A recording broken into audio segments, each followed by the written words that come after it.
संदीप ने अपनी माँ के कहने पर गांव में शादी कर ली थी। लड़की का नाम था सुनीता। माँ का कहना था एकदम मॉडर्न बहू नहीं होनी चाहिए, लेकिन उन्हें नहीं पता था कि गांव से आने वाली बहू सुंदर सुशील तो होगी और उसको गांव से बाहर भी निकाल लाएंगे, लेकिन उसके अंदर का गांव कैसे बाहर निकलेगा। शादी के कुछ दिन बाद, माँ टिफिन तो देना जरा। बेटा अब तो स्कूल नहीं ऑफिस जाता है, माँ से नहीं अपनी बीवी से टिफिन मांगा कर। ओके माँ।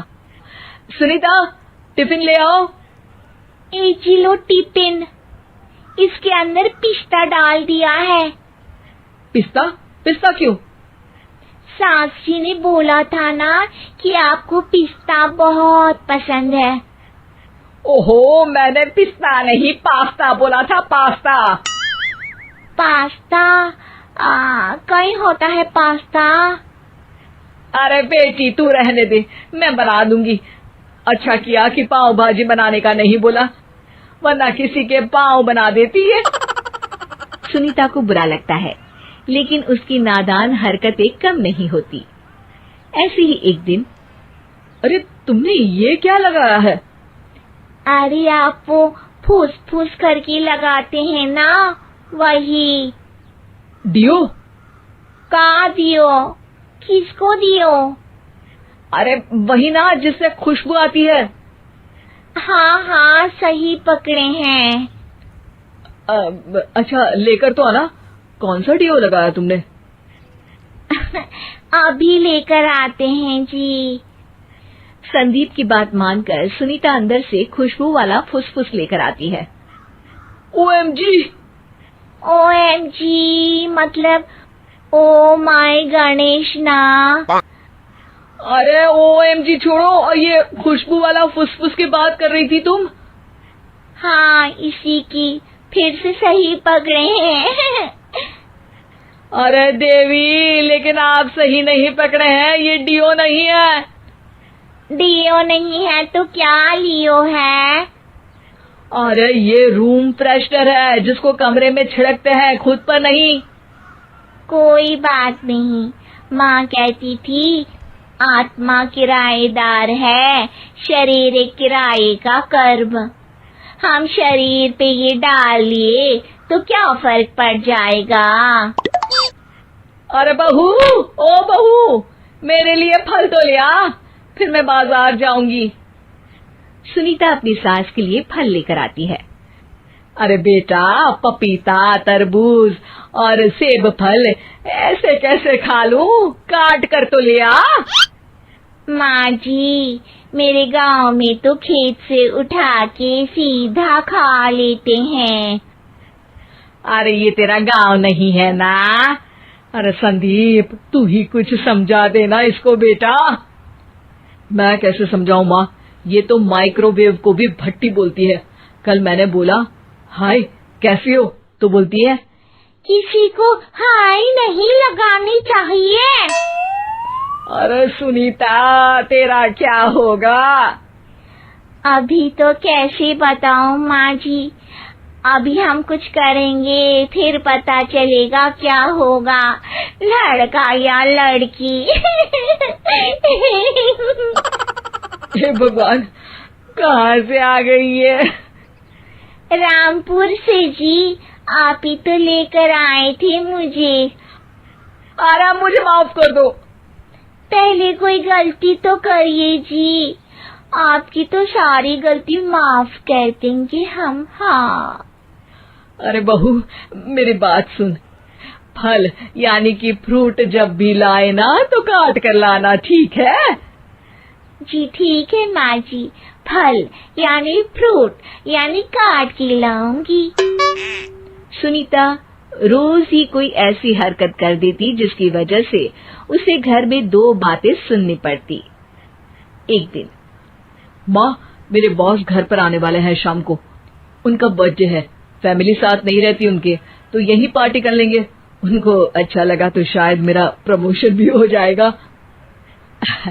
मैं ना फ्रूट केक लाकर फ्रिज में रख दूंगी और तेरे साथ आज खाना मैं बनाऊंगी, ताकि जब साहब आए तो खाने में कोई गड़बड़ ना हो। शाम को जब सारी तैयारियां हो जाती है, संदीप के साथ बड़े साहब भी घर आते हैं। फ्रूट केक तो ले आना बहू, फिर खाना खाएंगे। अरे इस सब की क्या जरूरत थी, आपने बुलाया वही काफी है।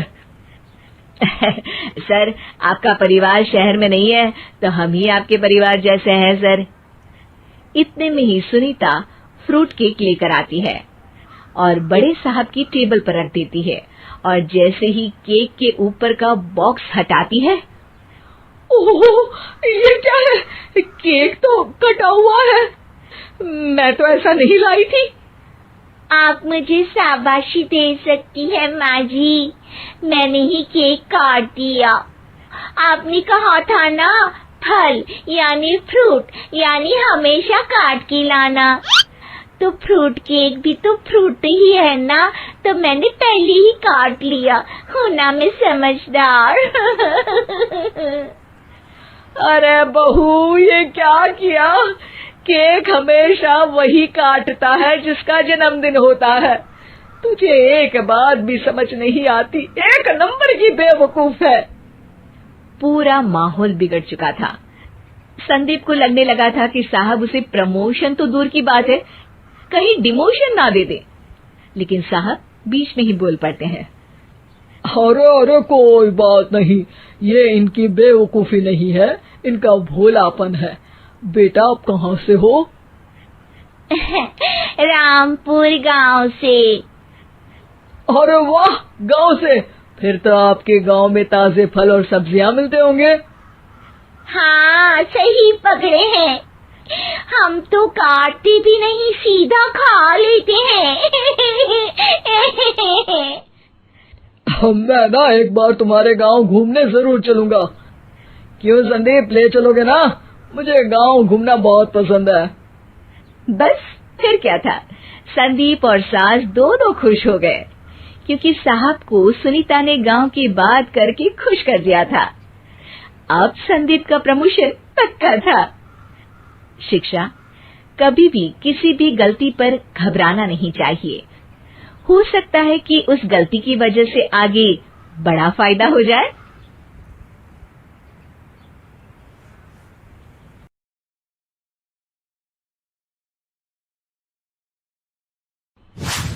संदीप ने अपनी माँ के कहने पर गांव में शादी कर ली थी।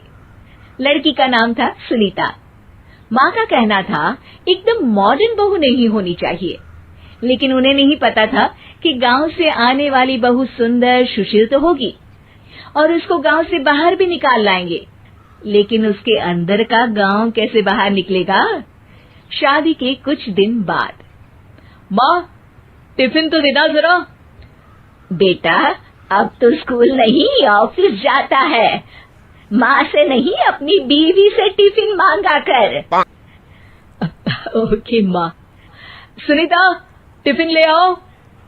एक लो टिफिन, इसके अंदर पिस्ता डाल दिया है। पिस्ता? पिस्ता क्यों? सास जी ने बोला था ना कि आपको पिस्ता बहुत पसंद है। ओहो, मैंने पिस्ता नहीं पास्ता बोला था, पास्ता। पास्ता